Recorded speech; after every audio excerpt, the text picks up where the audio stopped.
Kia ora, welcome to episode 72 of the SWNZ Podcast, the podcast for New Zealand Star Wars fans. My name is Matt. And my name is Christy. Now, it wasn't long ago that we were recording episode 71. This is a special insert episode of the SWNZ Podcast. We needed to split this week's podcasting into two episodes because of the volume of material we have got to get through. The main thing we're going to be focusing on today is a bit of a recap of episode 1 and episode 2 of the Obi-Wan Kenobi series, which is available on Disney Plus right now. So hopefully you've all had an opportunity to see that. They screened last week on Friday afternoon New Zealand time. They will be scheduled on Wednesdays moving forward. So we're looking forward to seeing that very, very soon this week.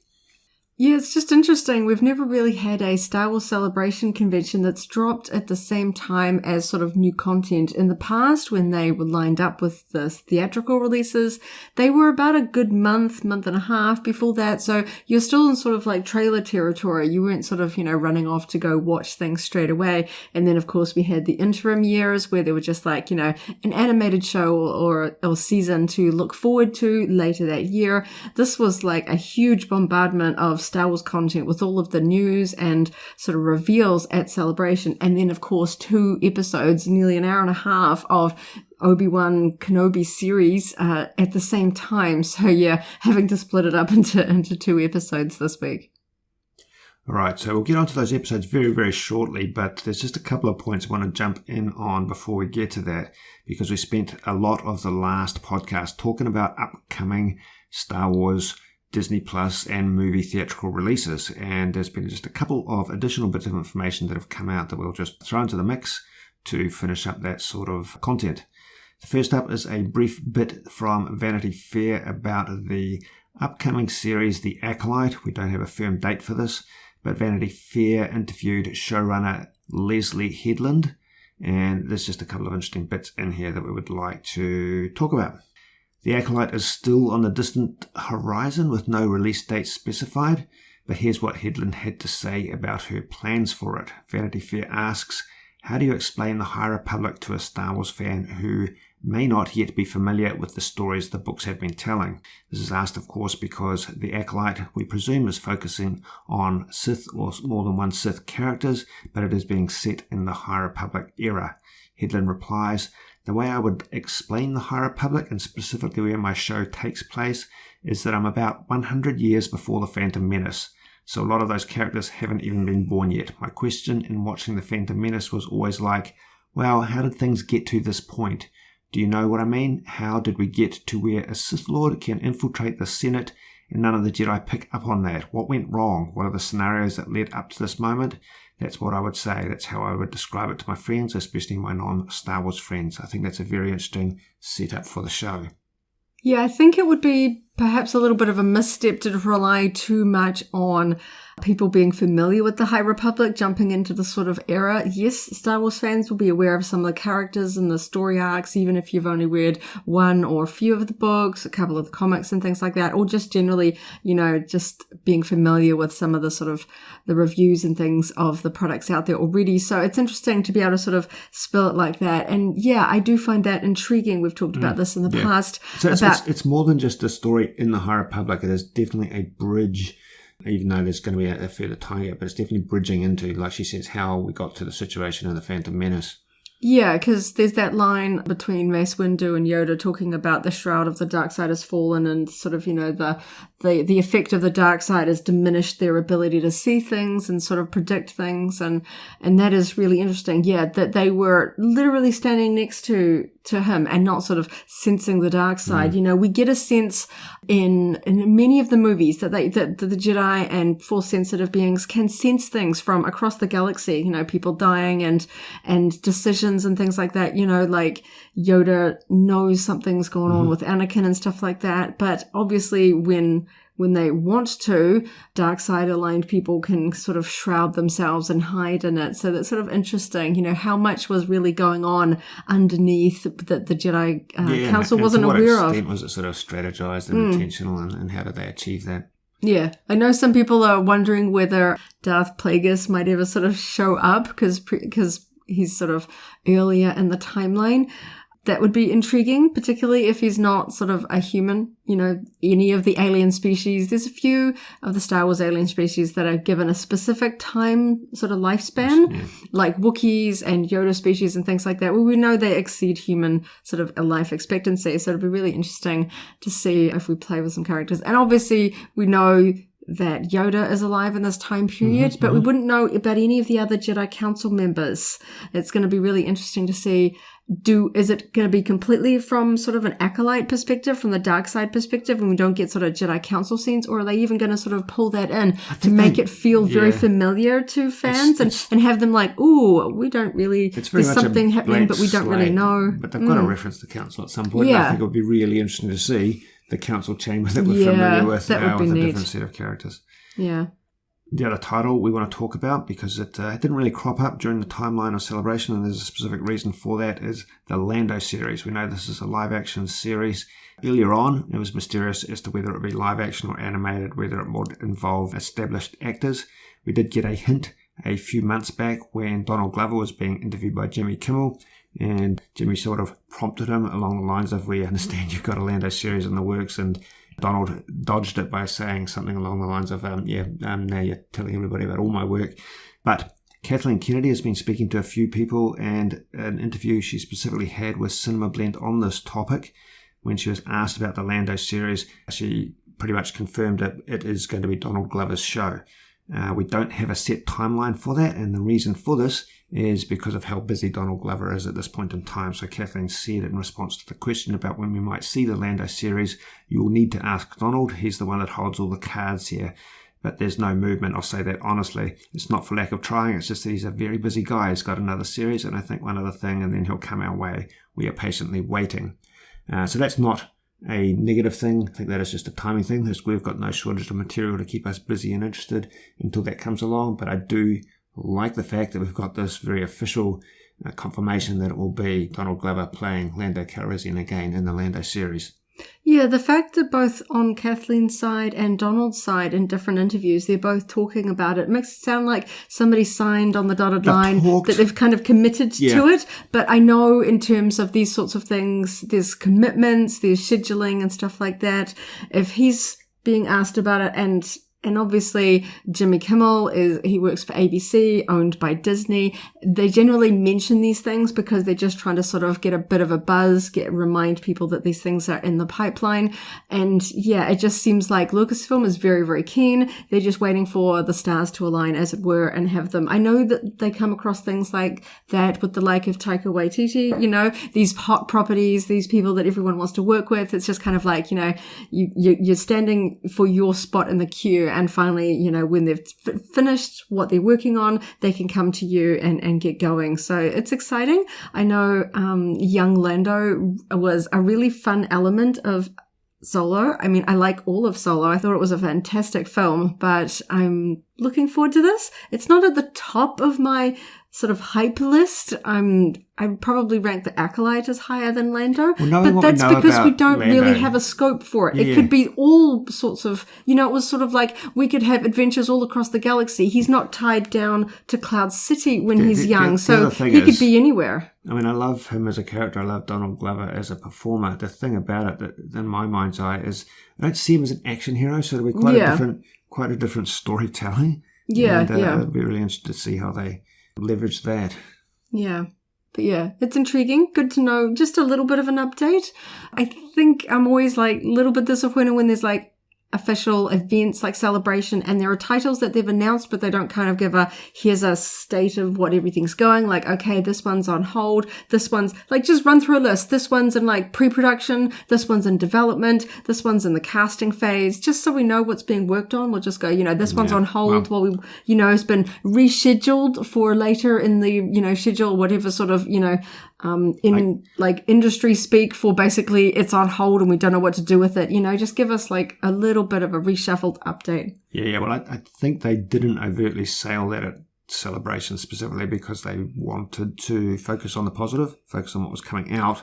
But I think building up to Celebration, and this has come through other media outlets as well, they have been working to solidify the release schedule, and this is the state of play with the Lando series, and it's as solid as we're going to get it, but it is better than nothing.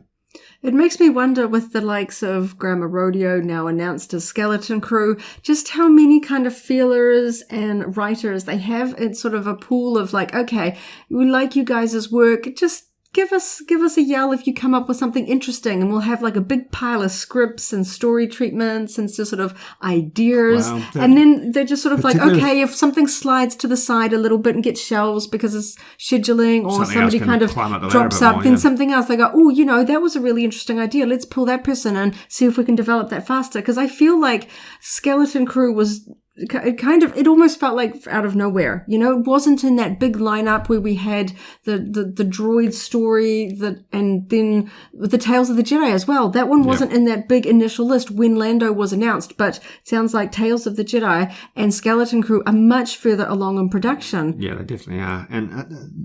And the way Tales of the Jedi came about, ideas spawned by Dave Filoni that they just thought were a really good idea, and they could fit in using the existing production workflow.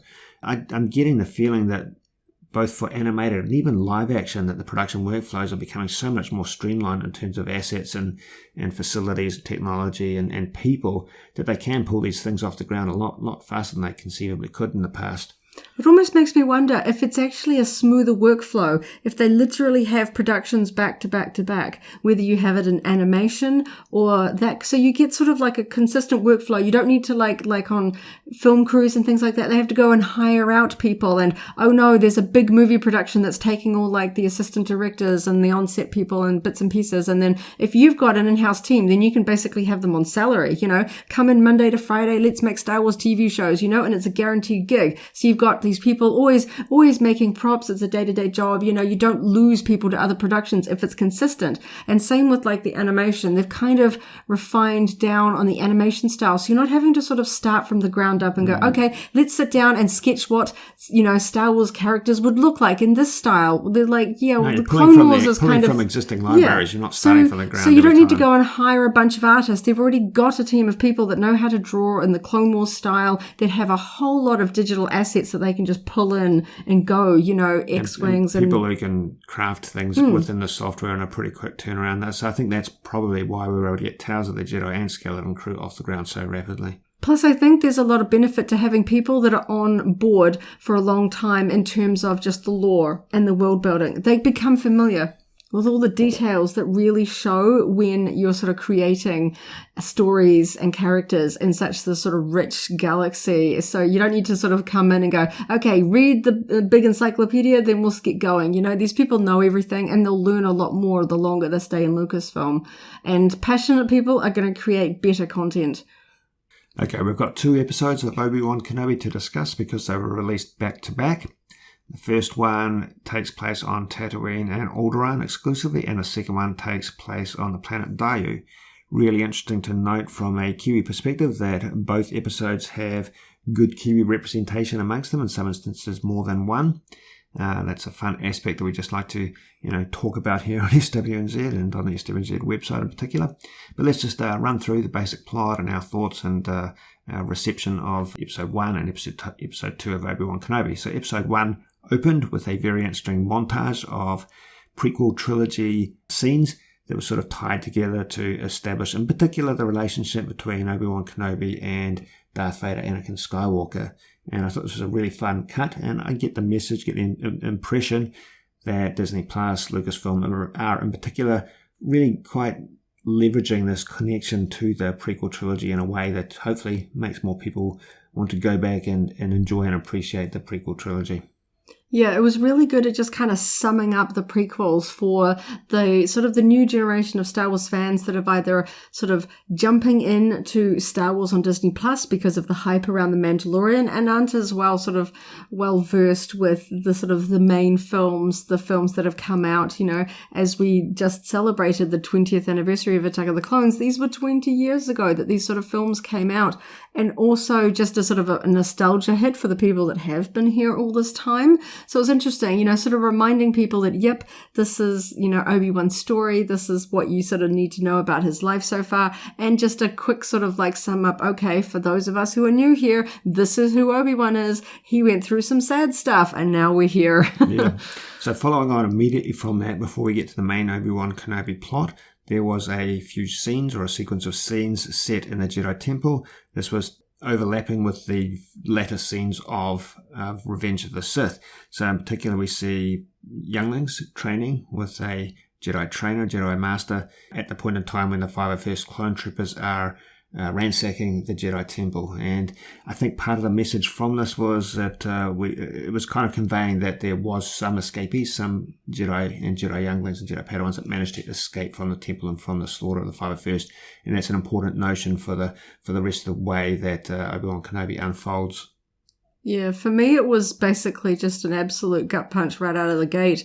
We know sort of the horrors that the Jedi, and in particular Obi-Wan, witnessed. He saw the hollow recordings of the youngling slaughter in the Jedi Temple, and he's the one that trained the one that did it. So it feels really sort of, that's an especially painful memory for him. So we're sort of reminding Star Wars fans of that sort of awful moments from Episode 3 as a sort of a starting. And I was just sort of dumbstruck for a few seconds there, going, oh my gosh, they're making us relive this. This is painful, right out of the gate, because we're all sitting there as Star Wars fans, super excited. And the first thing they do is just like, feels and sadness. And like, I was literally going, are we going to see more younglings die? We never see like the little kids get slaughtered by Anakin. And it's implied we didn't get to see it. And I'm sitting there going, are they about to make me watch this in the opening moments of Star Wars? I had that fear because I think they were just trying to reinforce the severity of the situation. I did have that fear.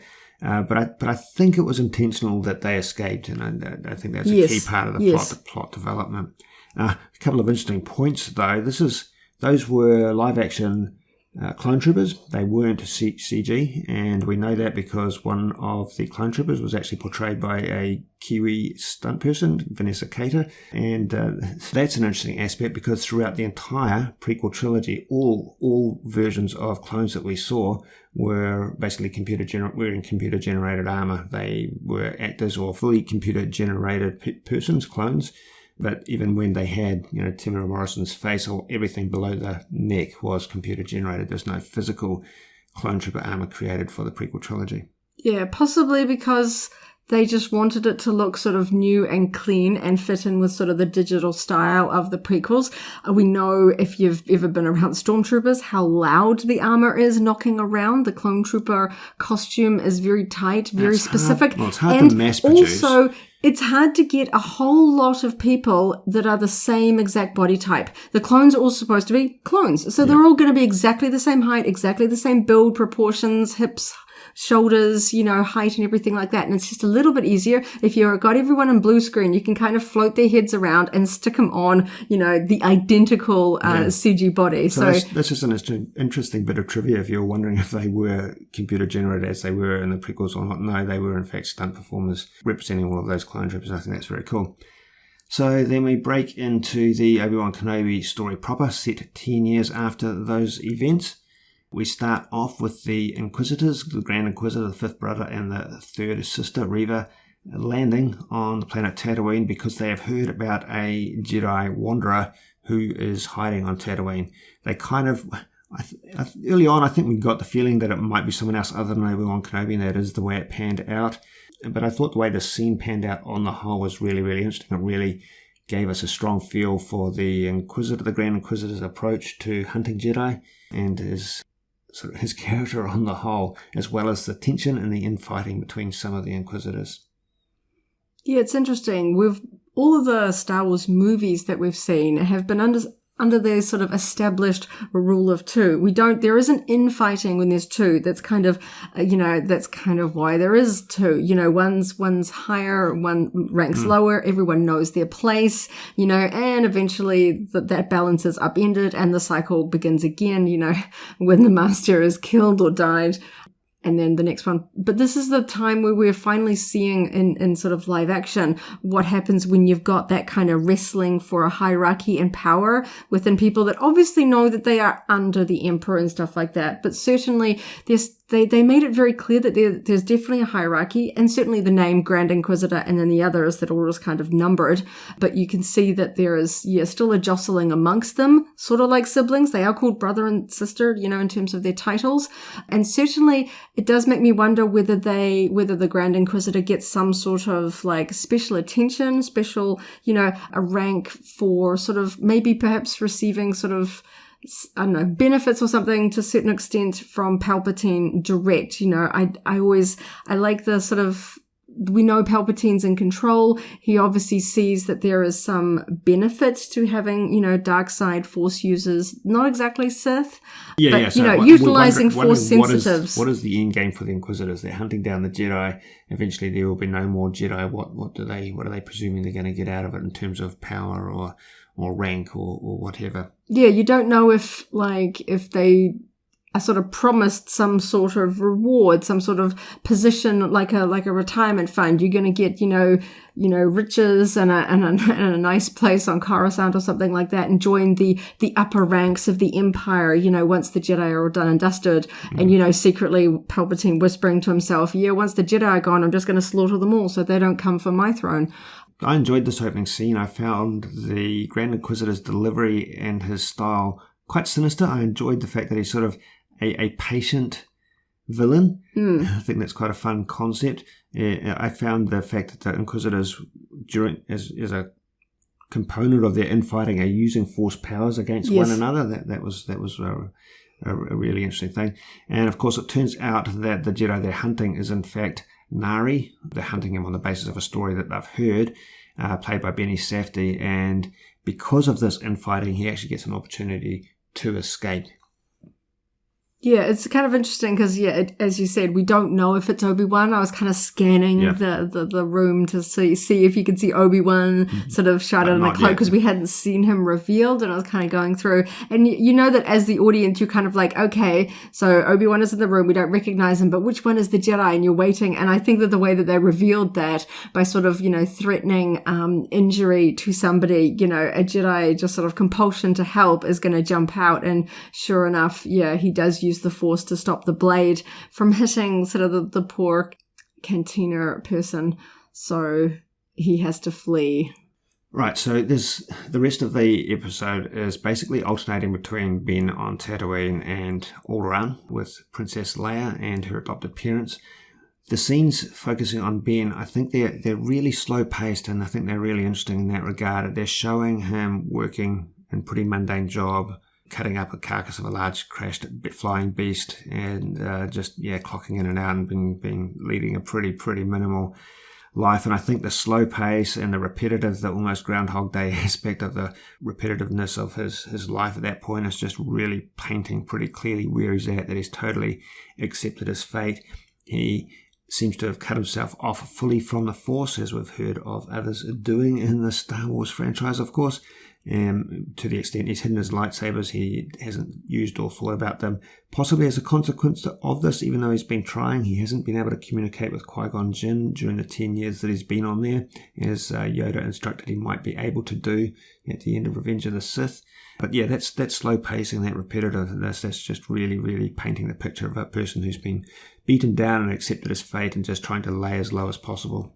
There's often been in the past comparison between sort of the Jedi Order and monks, in terms of like not having relationships and not really having many possessions and things like that. And it kind of makes me think back to the sort of the notion of he's sort of paying penance for his sins. He's literally living in just a hole in the ground type, sort of just a stone cave, with very, very meager possessions. He's wearing just sort of drabs. They don't even, Jedi robes are not glamorous, but he's wearing clothes that look even worse than his old Jedi robes, very meager. He's got, not really too much to his life. He's not allowing himself enjoyment. Like the one thing that he seems to sort of take pleasure in is looking over Luke and just sort of like he's just punishing himself for his perceived failures with Anakin, and just sort of torturing himself by living this existence. Yeah.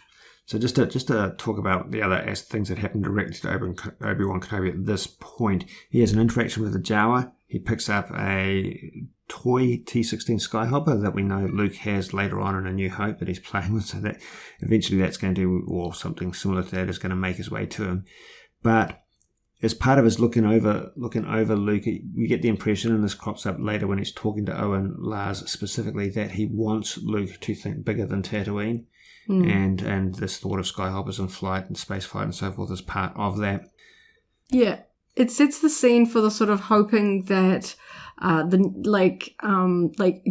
seems to convey, you know, that Luke and Leia are sort of the only hope. So he's sort of guarding them, knowing that there is some sort of destiny for them, whether that is sort of, you know, predestined in the Force that Yoda and Obi-Wan are aware of. So they're just like, okay, we're just going to sit this one out and wait for these guys because we tried and we failed. So it's going to be on them. And he's just kind of sitting there waiting, going, you know, Luke, come on, show your Force powers so I can jump in and we'll get going. We'll start training you. One thing that really stood out to me, and he does ask, or Owen at least says, that Owen implies that he thinks that Ben, Obi-Wan, needs to know if Luke is demonstrating any Force powers yet. I get the impression that at that point, Obi-Wan Kenobi doesn't actually know how it's going to pan out, doesn't know whether it's going to be Luke or Leia or both or neither that actually manifest Force powers. Yeah.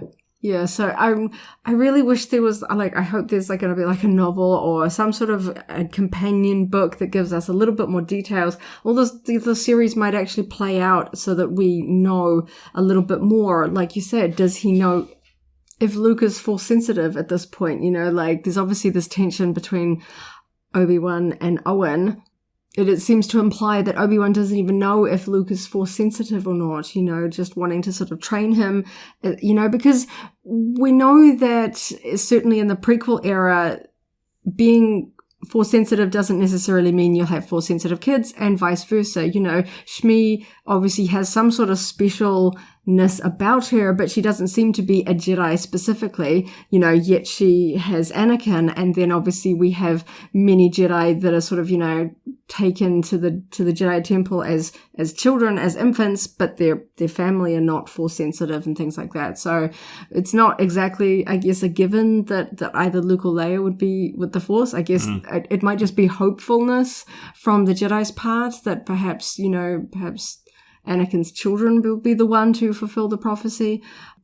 But it's a really interesting at that point aspect. in time, it's a bit of a blank slate. I find that interesting, certainly.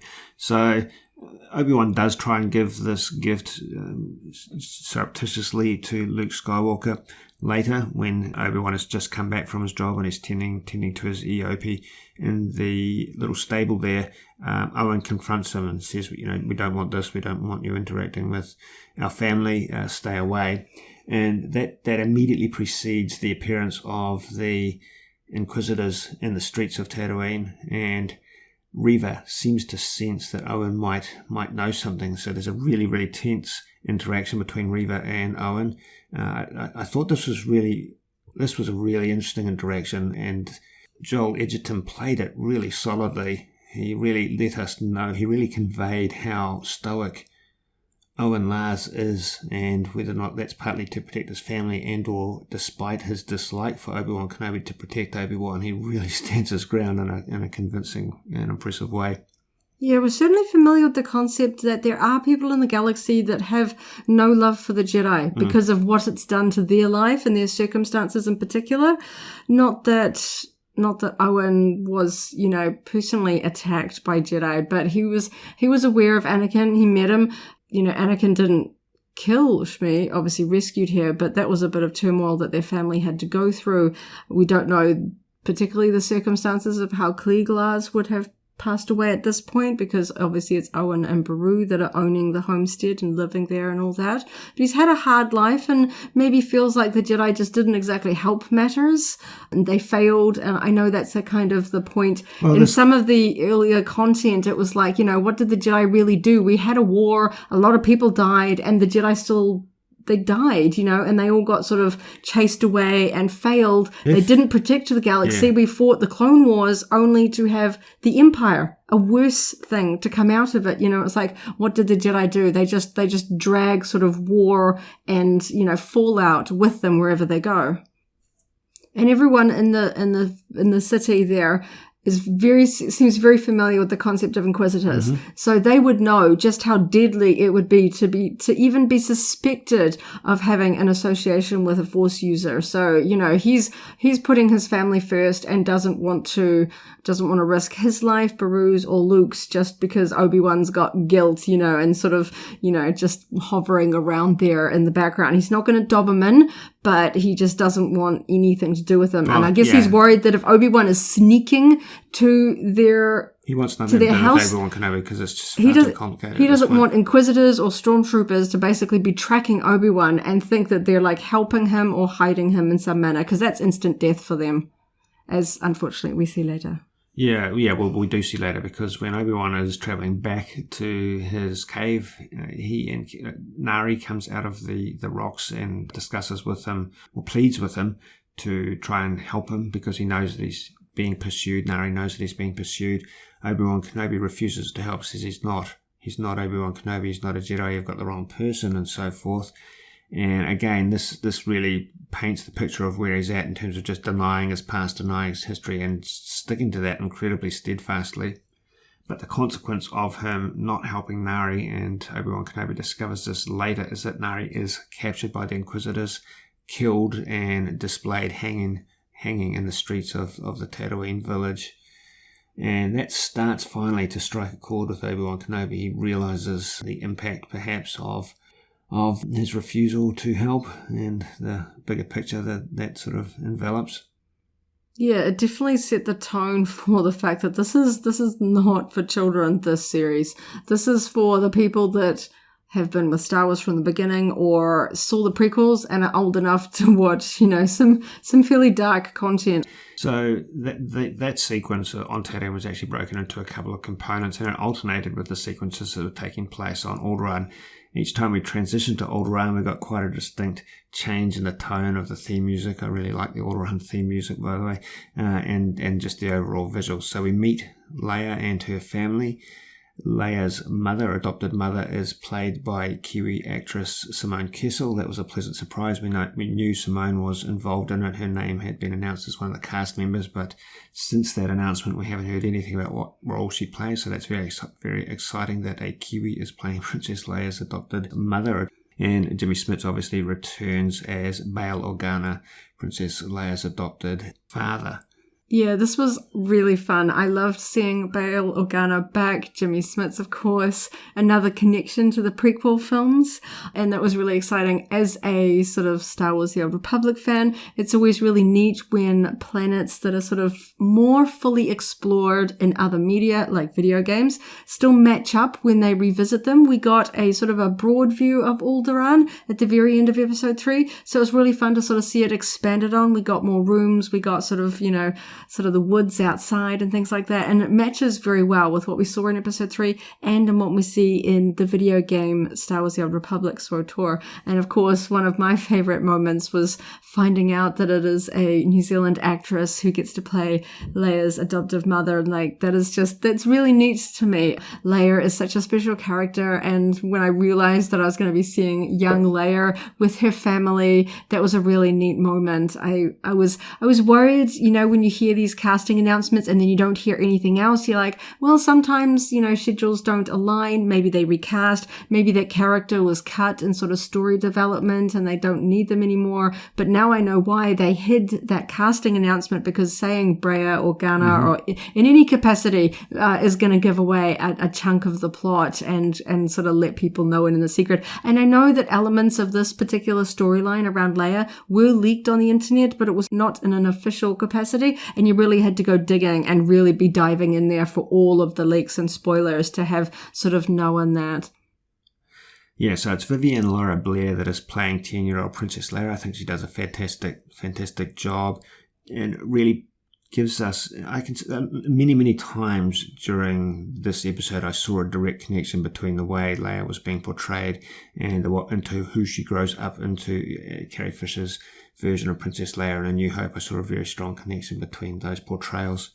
She's a very young actress. I mean, the Skywalker twins are sort of depicted around the age of 10 in this series, but she comes across as a really talented actress for her age. That kind of Drew Barrymore sort of vibes, you know, playing the young girl in E.T. She's talking almost back to a lot of people, including her parents. She's kind of got cheeky, but she doesn't come across as bratty or sort of that sort of really irritating young child. It's necessary to show where Leia is getting to. Yes. And where she ends up to in the original because she talks trilogy. Back to the likes of Tarkin and Vader. You know, she doesn't flinch. She talks back in a really confident way, but not in in a really sort of irritating way. You know, people have such a special place in their hearts for Princess Leia, of course, with Carrie Fisher having passed away.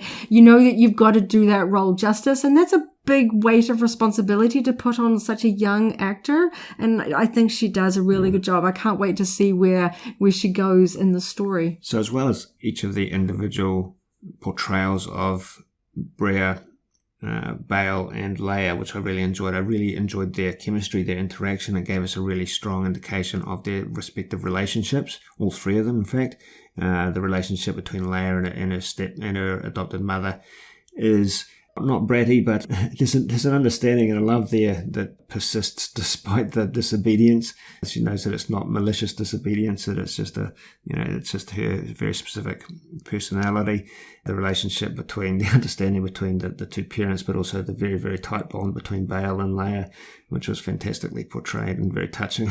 It comes across as that sort of loving relationship when the children are sort of very smart, intelligent and sort of witty for their age. Where they're going to get to. Yeah. She's not sort of one of those sort of brat kids that is just talking back and being disobedient because they don't like authority or anything like that. You know that she's playful. She has a passion, and I thought it was interesting thinking back to the fact that Obi-Wan was giving the starship model to Luke because he wants him to sort of dream of the stars and starship travel. And Leia is trying to get out of sort of an official family sort of political meeting. And she's sitting in a tree watching the starships. She can name them. She can recognize them as they're flying in and out of the spaceport. She is the one that's looking to the stars at a young age and thinking of the wider galaxy. She's involved in politics. You know, she's seeing people from other galaxies. And Luke is isolated. You know, he's like, you know, we're the farthest from the center of the galaxy. And I thought that was really interesting sort of,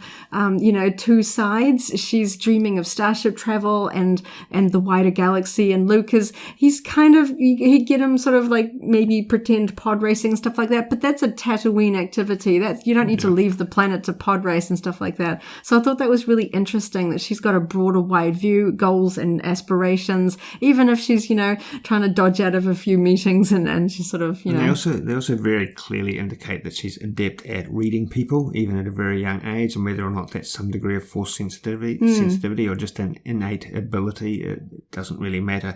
It does portray that she is an ideal diplomat and leader ultimately.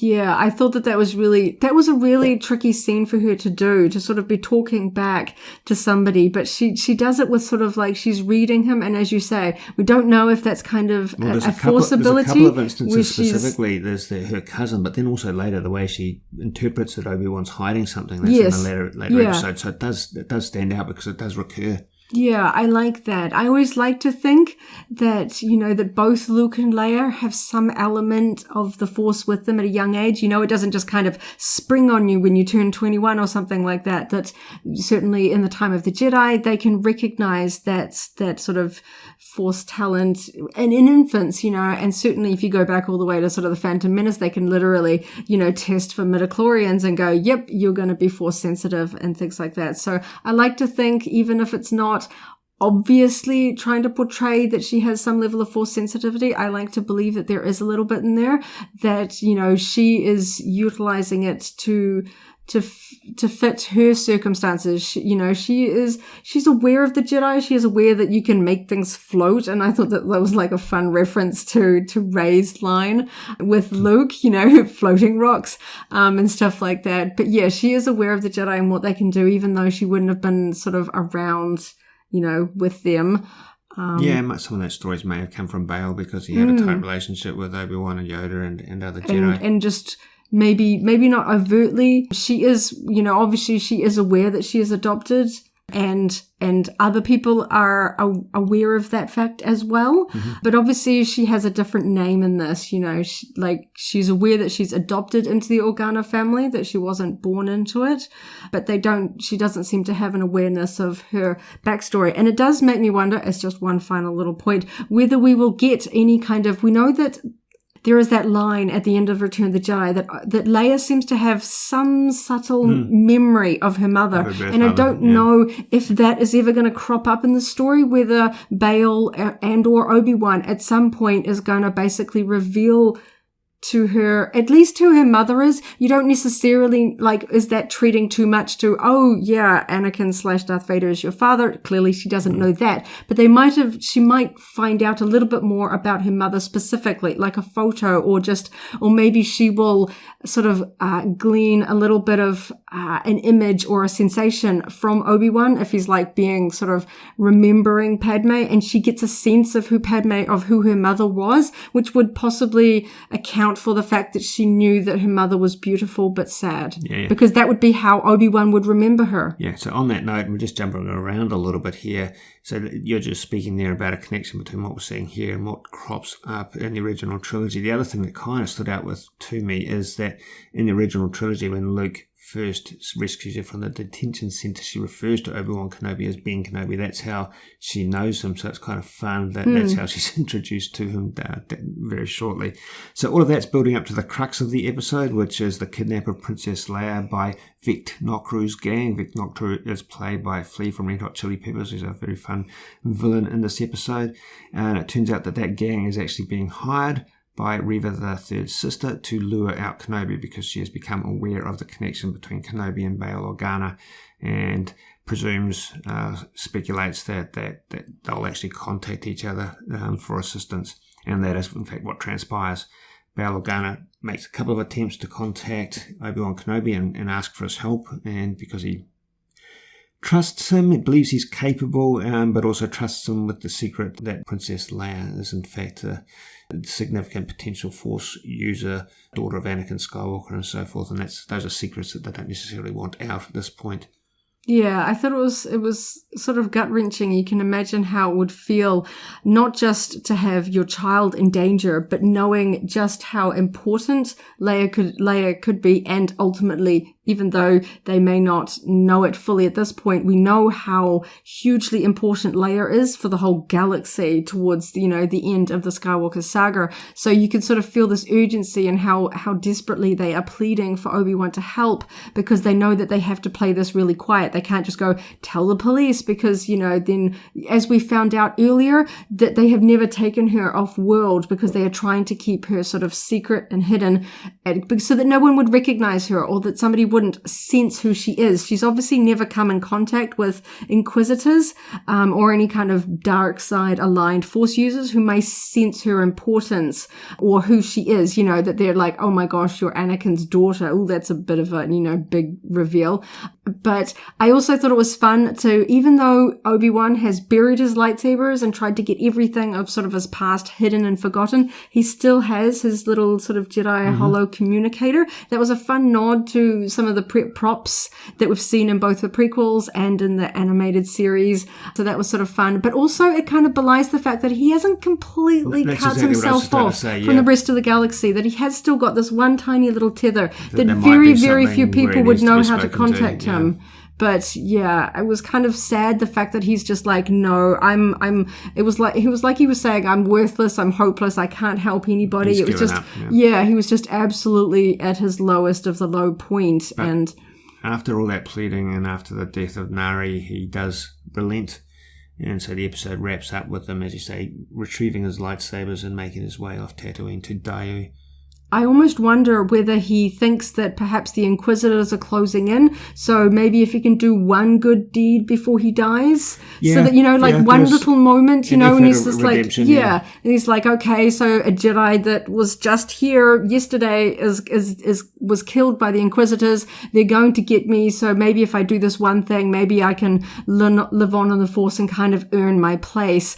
And also, the moment where Bail Organa's like, one last fight for her, you know that they are referencing Padme, and that just sort of got me, because you know that Bail Organa and Obi-Wan were like the only two people there. Yoda's not specifically seen in the scene where Padme gives birth and ultimately dies then, that the only two people there when she died were Obi-Wan and Bail. So it was so emotional having those two people remembering her and sort of making reference to Padme, which does happen again later. I thought it was a powerful connection as well, yeah. But yeah, it's because obviously there's a lot about the Skywalker saga that focuses on Vader and Anakin and how it's Anakin's kids, you know, because he is the Force-sensitive one. But, you know, Anakin went to the dark side for Padme. She is an essential and very important component to the story. You know, these are her kids living on as well. So I thought that was a really neat sort of moment to have, that whether that is a big component of why Kenobi changes his mind or just doesn't have an element to it. I thought it was powerful that they included that. That's important, because later on, Obi-Wan Kenobi does specifically say that Princess Leia reminds him of someone else. He doesn't say it's specifically her mother. But of course we know that. He just didn't want her to know that at that point in time. And that is just reminding us that a lot of who they are comes from Padme as well. They aren't just Anakin's kids as well. It's more significant than that they are the combined progeny of both Anakin and Padme, and that's doubly significant. Especially since Leia is the one that follows in her mother's footsteps in terms of sort of both the rebellion and sort of the world of politics, that she is, even though she does have the Force as her father does, she is the one that kind of goes into, because we see a significant impact on the galaxy, just in a different way. Yeah. Yes, that they're not sort of more important than the other. Leia, you know, they wouldn't have sort of won out in the end, at the end of sort of episode 9, without important contributions from Leia, as well as obviously, you know, Jedi as well. Yeah. And of course we get that other little moment that ties into episode 3 when Obi-Wan goes to dig up his lightsaber, because of course he's decided to go do this quest. And I don't know why it took me by surprise, but seeing Anakin's lightsaber sort of buried alongside Obi-Wan, that he buried his past as his sort of tangible connection to Anakin with that sort of important component. That he has Luke Skywalker, Darth Vader's lightsaber, Anakin Skywalker's lightsaber, seeing them lying together kind of did hit home that he couldn't let go of that aspect of Anakin and Anakin's death. Yeah, he couldn't just discard it. We know that he has it down the line because of what happens in A New Hope, but this just really, really reminded us of that aspect. Yeah, it sort of felt like that was the last element of Anakin as a Jedi, Anakin as his Padawan that became, you know, a knight, a brother alongside him, you know, that he's never really completely sort of given up, even though, you know, 99% of him has. He still has that tiny little, and maybe at this point he has already decided that, okay, when Luke starts showing Force talent, I'm going to give him a gift. But it was a neat, fun little moment. And of course it felt reminiscent of the final scene in episode 9 where Rey buries the two sabers together as well. All right, so Obi-Wan Kenobi makes his way to planet Daiyu, and at the start of episode 2, he disembarks and has a number of different encounters with random or semi-random people on the planet Daiyu. The first encounter is just with someone who informs him, lets him know that signals are being blocked in and out of the planet, that his tracking device that led him to Daiyu is not going to be useful or effective in terms of tracking down Princess Leia. Is going to have to rely on other methods from this point forward, so that's just a necessary bit of plot development. The next person he encounters is a drug dealer of sorts, and she has a bit of a conversation with him and ultimately gives him some drugs. They show up as being useful later down the line. But the really striking thing here is that the young girl that he is talking to is portrayed by Esther Rose McGregor, who is, of course, Ewan McGregor's real-life daughter. So that's kind of intentionally, subtly comical, I guess you could say, for want of a better word, that she has lines along the lines of, I was someone's daughter once, and they have exchanges of that type. She also calls him old man at one point, and I was like, how many times did they crack a smile on set after wrapping one of those takes?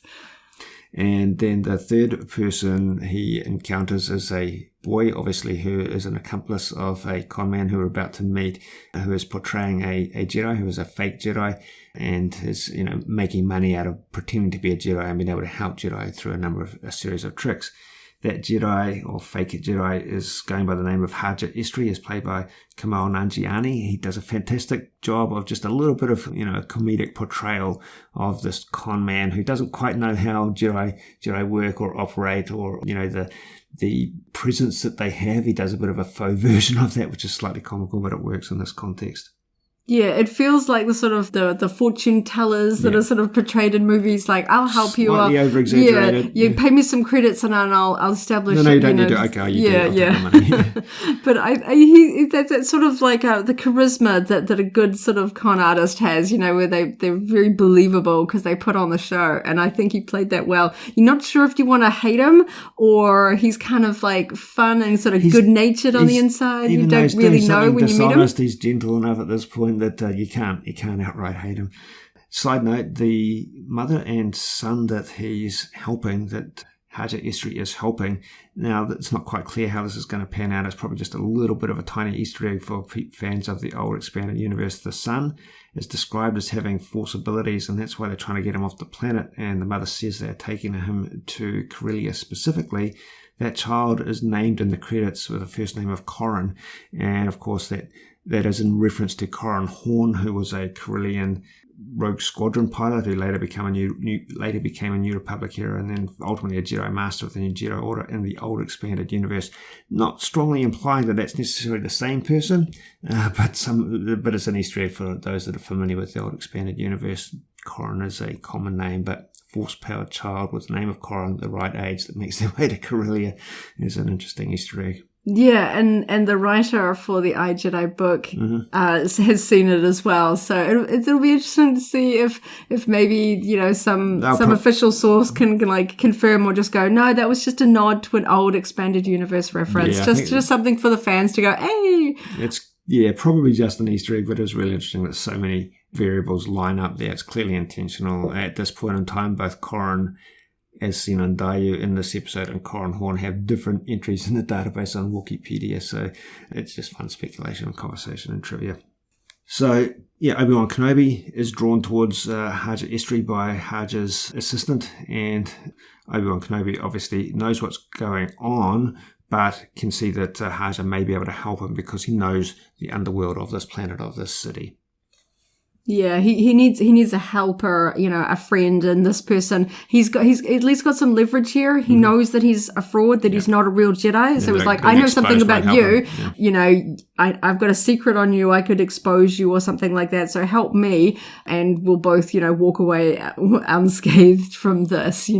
So it's kind of fun. And he's just like, yep, I'll help you, just like straight away. And we get a little bit of voiceover going, here's the place you want to go if you want to find her, and sends him on his way. Yeah, so it's a drug manufacturing lab that he's sent to. He destroys some of the drugs in an explosion as a diversion so that he can get into the back rooms where he believes Leia is being hidden.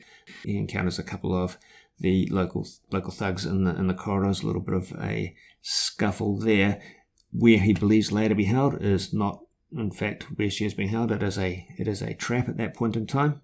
I thought it was interesting that they make a point that he, certainly when he first threatens Haja, he doesn't use the Force. He pulls out a blaster. So we know he has a blaster. We didn't see him sort of really pull out or use a weapon at all in the first episode, but he has somehow procured this. We don't know if he bought it when he was making his way off Tatooine or something he had in storage. Something he just had on just as a backup. And certainly we see him actually using his fists fighting the thugs in the hallway. He's still not using the Force. He looks, as we say, a little bit out of practice a bit. He sort of takes a few punches in the face, certainly not the Jedi Master that's gone through years of war and fighting. He seems a little bit rusty, but adept. He was outnumbered 2-1, but his fighting was adept, but it wasn't Force enhanced in any way. He's either he's just so used to not using the Force, it doesn't come instinctively straight away. So it was kind of interesting to say that even when he's sort of caught out, he doesn't instinctively go to use the Force to defend himself straight away.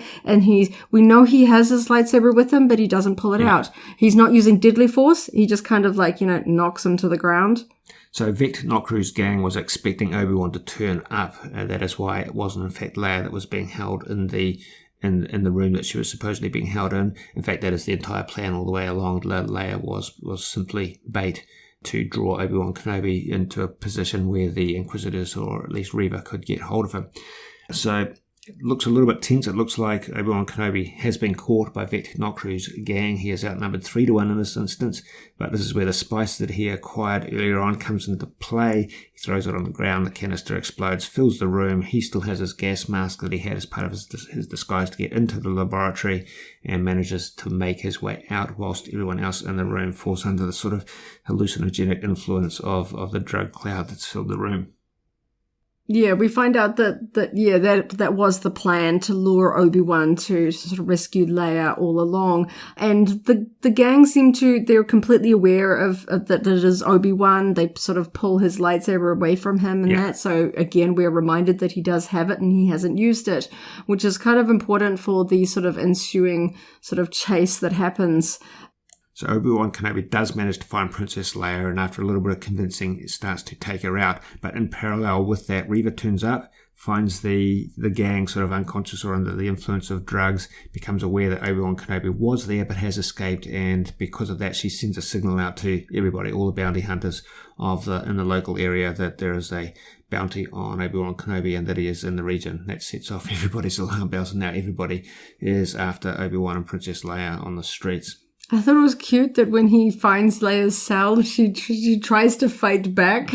She's kind of, disassembled some things. That she's really trying to do what she can. I did get a bit sad when the mercenaries broke Lola. That I was like, oh no, because certainly with the merchandising that we saw revealed at Celebration, they're going to lean into being the new cute character like BB-8 or something like that. So I'm hopeful. She's not completely smashed. Leia does have her components, her pieces, and feels. She says she's strong. She'll be okay. Yeah, that she'll fix her. Because in those moments where we see Leia sort of talking to her and sort of playing with her back on Alderaan, it's certainly a droid with very cute personality. It's kind of has a cute ladybug-esque sort of design to it. I'm hoping that Leia will have the opportunity to fix her and have her back up and running soon. Perhaps she will be important to the plot as a droid helper as they're trying to sort of get back home.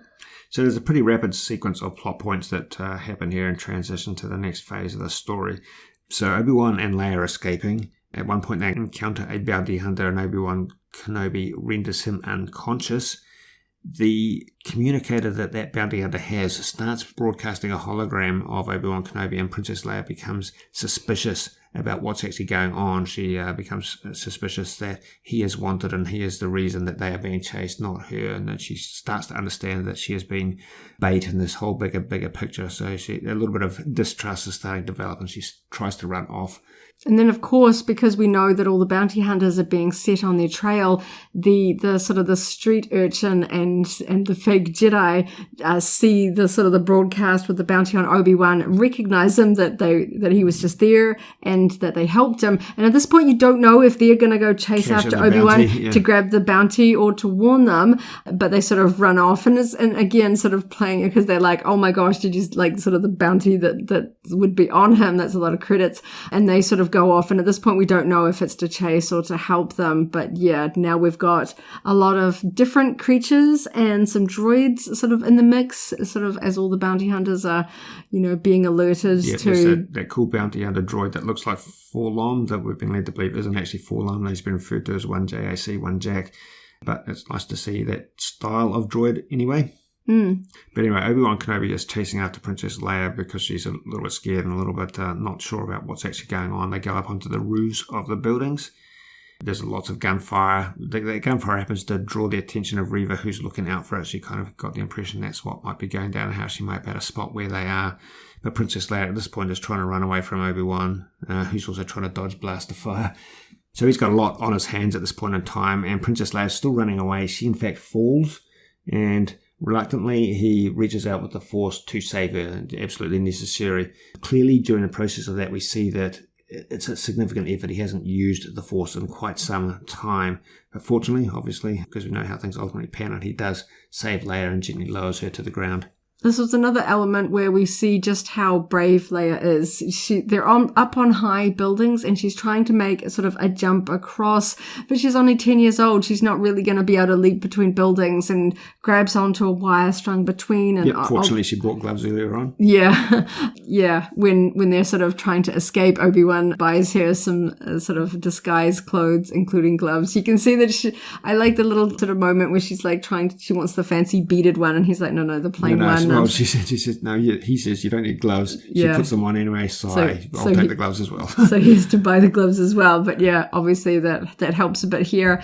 And I thought it was interesting as they're kind of being fired at. Again, Obi-Wan is not using the Force. He's not using his lightsaber to sort of defend himself. He's still got his blaster, and they're doing a lot of hiding. At his height as, General Kenobi in the Clone Wars, this would have been absolutely, the easiest thing in the world to just, defeat them and walk away with Leia. And it was kind of sad seeing how much it looked like he was straining to catch a 10-year-old child. She can't weigh much, but just the kind of the exertion to catch her as she falls and gently lower her.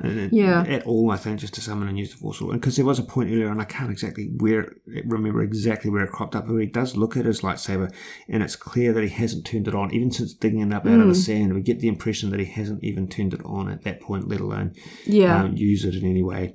So Leia realizes that he is a Jedi. She's quite astounded and impressed. Obi-Wan Kenobi has made his way to the ground at that point.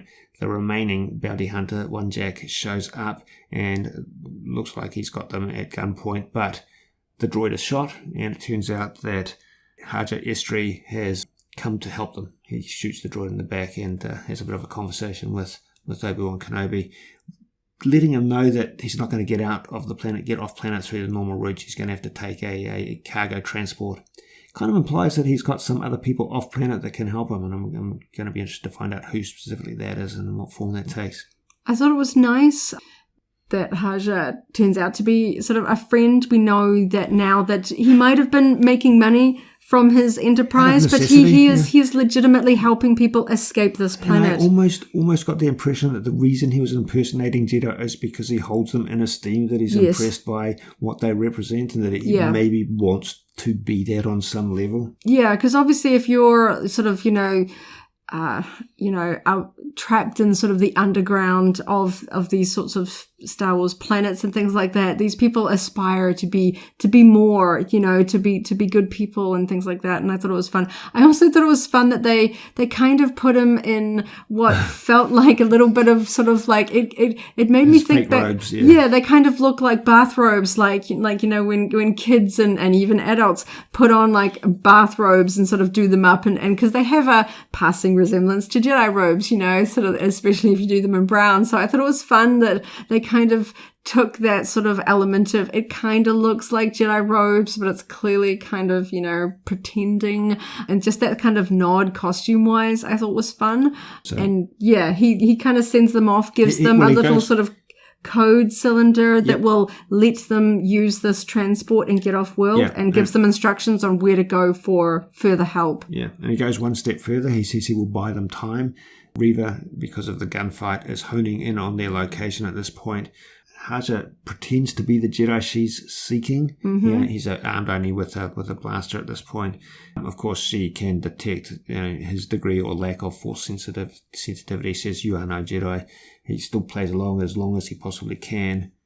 But she, through the Force, obviously detects that he does know something. Yes. And we see a little bit of a sort of a Kylo Ren moment, using the Force to kind of get into his mind and take the information that she needs. Yes. And so she doesn't kill him. He says, "I'm not going to tell you anything." And she says, "I don't need you to." Yeah, so she obviously gets the information that she's looking for, where Obi-Wan is heading, and she doesn't kill him. So I'm like, because he's one of those ones where he maybe not be the goodest of helping people, but he's too sort of lovable and funny to sort of kill outright. We need a little bit of light here because we've seen some people get killed. So I thought that was fun, and he can continue to just be helping people escape. It was just sort of a little light in the darkness here, to sort of add that sort of comedic moment. And who knows whether there's more stories to tell about him, but I thought he was a really fun character in just these 2 episodes, if that's all we get of him. Yeah, it was fun just seeing online afterwards. Once the episode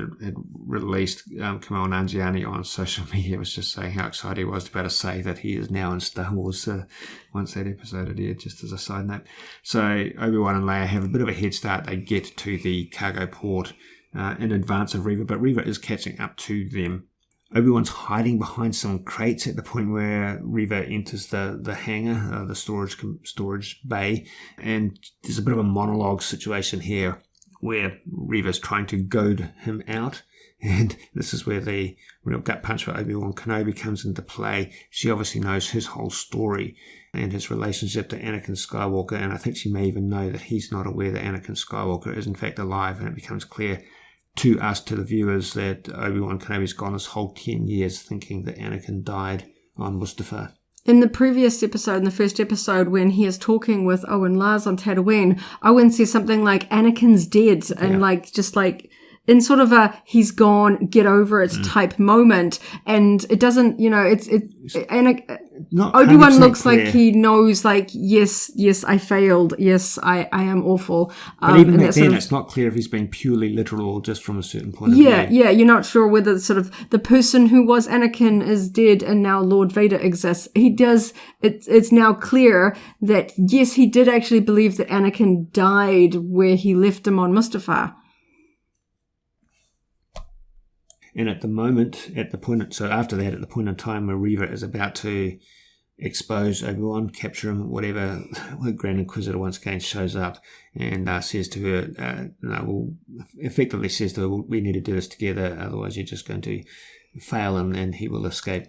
Yeah. Earlier on, when the Grand Inquisitor finds out that Reva's got this kind of secret plot to go and find Kenobi, the fifth brother kind of basically, exposes her sort of plot and was like, she thinks she's going to basically climb the ranks if she can capture Kenobi because she knows how important Kenobi is to Vader and I guess Palpatine as well.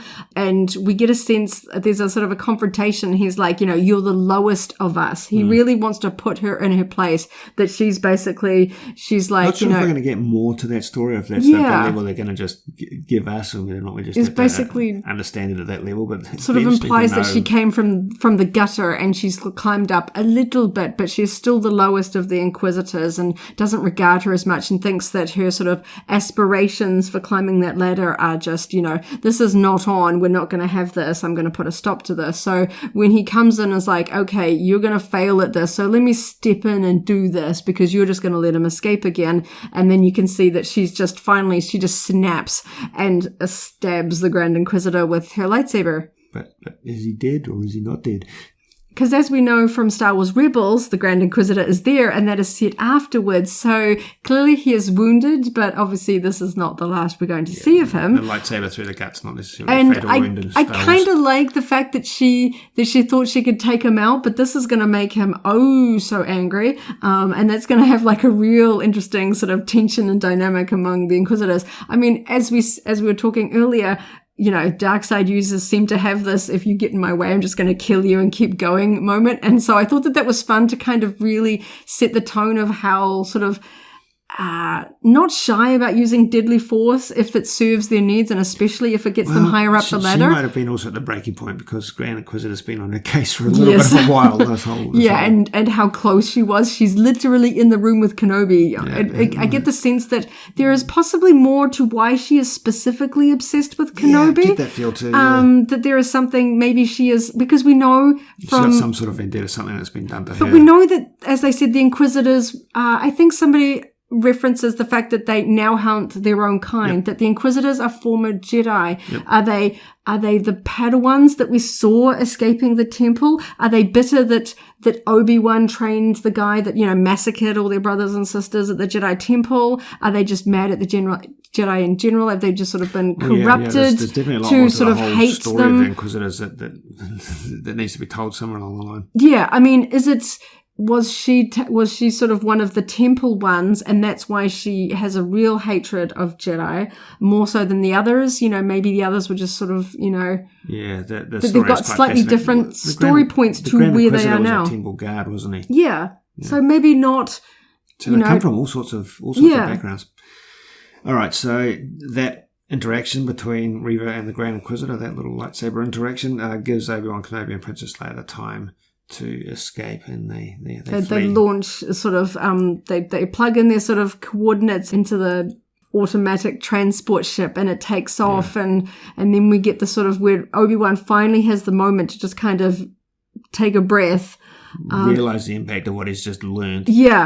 And whether he's sort of, I get a feeling he's maybe daring to reach out in the Force to kind of see if it's true, you know, because we know that the dark side is full of lies and deception. So maybe he's like doing this tiny little reach out in the Force, you know, Anakin, are you there type thing. And then we get this absolutely incredible shot of Darth Vader, you know, previously Anakin Skywalker, right up close in his sort of Bacta tank, and his eyes are open, and you can see the sort of the Sith eyes. We get this really ominous music that it's so creepy as the camera sort of draws back, and we get a broader view of sort of the very burnt body of Anakin in the Bacta tank, and you know that he is aware of Obi-Wan. It's like the Luke and Leia kind of reaching out at the Force at the end of Empire Strikes Back, that they feel that. Yeah. And so, you know, Obi-Wan knows Anakin is alive. Now Anakin knows Obi-Wan is alive. And ooh, was that a brilliant place to leave us. Yeah, because that's technically the closing scene. But from what I really felt, the credits roll after that. And unlike the first episode, we actually see Hayden Christensen's name in the credits of the second episode. Yes. For, you know, as a consequence of that 2-3 seconds of, well, probably 5 seconds of Darth Vader right at the end. And just seeing Hayden Christensen's name there is what really, as well as the visuals, hammered home that Darth Vader is back. I thought that was quite cool. Yeah, like, you know that they were going to give us something cool. The way that they just teased Vader in the trailer, you know, a little bit of the arm, the little bit of sort of the chest box, no shot of the iconic helmet or anything too overt. I like the fact that we weren't really sure how we were going to be reintroduced to Vader. And again, it felt like a nod back to the prequels, because we saw how Anakin ended up in that physical state. We saw him being, you know, with his limbs off and being burnt. But it's sort of, that this is 10 years and he's still having his Bacta tank treatments, you know, because that was a pretty horrific treatment, pretty horrific injury and sort of condition that he was left in. Full body injury, yeah. So, you know, he's gonna have some things to go through, both physically and sort of emotionally and everything like that. But it's counting down the minutes till we get to watch the next episode. This is gonna be cruel watching this in a 1 week cadence going forward, because it felt good getting 2 episodes all at once. We could get a good chunk through. To be sure, it means we also get through the season faster, getting a third of it in one go, and now the next 4 episodes are going to be spaced apart.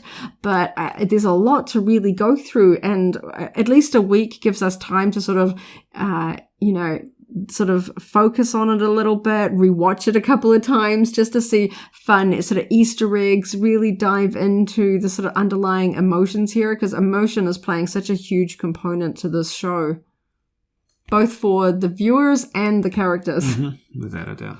So that was a lot of fun, just sort of recapping episode 1 and episode 2 of Obi-Wan Kenobi, and we will be tackling episode 3 of Obi-Wan Kenobi in our normal full podcast next week. But that's about it for today's installment. I guess we're done doing talking. Thanks for listening in. If you've got any thoughts on the topics we discussed today, we're definitely keen to hear them. Leave a comment on the YouTube page or our website page for this podcast. Definitely keen to hear what you thought of those episodes of Obi-Wan Kenobi. Stay tuned to our website, SWNZ.co.nz, for Star Wars news for New Zealanders, and another podcast episode next week and every Tuesday.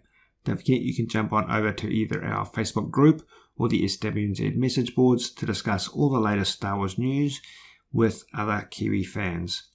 Kia ora, kia noho haumaru. Thank you for listening and stay safe. Turou Hawaiki. May the force be with you. If you enjoyed today's podcast, go ahead and like the video, check out the SWNZ Podcast playlist for our other episodes, and subscribe for alerts about new episodes. See you next time.